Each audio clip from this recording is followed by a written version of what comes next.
తమ్ముడు తనవాడైనా ధర్మం చెప్పమంటుంది శాస్త్రం. అట్లాగే ఇప్పుడు ఆ రోజులైతే లేవు. ఇదేమి ధర్మం 4 పాదాల మీద నడిచే రోజులు కాదు. ఎవరికి అనుకూలమైనటువంటి సిద్ధాంతాలు వాళ్ళు చిత్రీకరించుకోవడం కాదు, అది రాసుకుని ఆ సిద్ధాంతంలోకి రాని వాళ్ళందరినీ దుర్మార్గులుగా చిత్రీకరించేటటువంటి కాలం ఇది. అయితే నా వైపుండు లేదా అవతల వైపుండు, న్యూట్రల్గా ఉంటే అంగీకరించం అనేటటువంటి మనస్తత్వం ఉన్న రోజులు. బలవంతంగా గుంజడం లేదా బలవంతంగా తోసేయడం లేదంటే బ్రతకనీయబోమనేటటువంటి రోజులు. ఇది నేను ఎన్నోసార్లు ప్రస్తావించేది.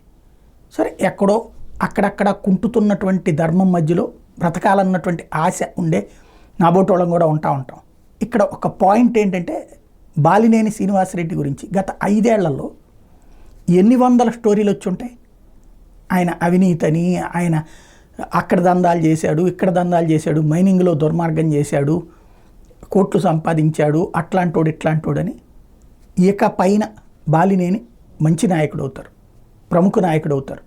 ఆయనలో నాయకత్వ లక్షణాలు ప్రజలకు తెలుస్తాయి. ఆయనలో ఉన్నటువంటి అద్భుతమైనటువంటి వ్యక్తిత్వం ప్రజలకు తెలుస్తుంది. ఎందుకు అంటే, మన రాష్ట్రంలో ఉన్నటువంటి సాక్షి ఎట్లాగో బాలినేని గురించి ప్రత్యేకించి ప్రొజెక్ట్ చేస్తూ ఆయన హీరో ఇట్లాగేమి రాసి ఉండదు. ఎందుకంటే వాళ్ళ దాంట్లో అట్లాగ ఉండదు. అదే సందర్భంలో మిగతా పేపర్లో ఆయన గురించి నెగిటివ్గా వచ్చినప్పుడు ఈయన ఇచ్చిన ఆన్సర్ని మాత్రం పబ్లిష్ చేసేది. అదే సందర్భంలో ఈనాడు, జ్యోతి, ఆ 6 మీడియాలు కూడా వాయించి వదిలిపెట్టినాయి ఇన్నాళ్ళు. ఇప్పుడు ఆయన కూటమి వైపుకి మళ్ళారు. కాబట్టి ఇక పైన మంచి నాయకుడు అవుతారు, అద్భుతమైన నాయకుడు అవుతారు, బలమైన నాయకుడు అవుతారు. ఇది ఒకందుకు ఆయనకి, ఆయన కుటుంబానికి మానసిక స్వాంతన చేకూరుస్తుంది. ప్రశాంతంగా రేపొద్దు నాయకత్వం వహించడానికి ఉపయోగపడుతుంది.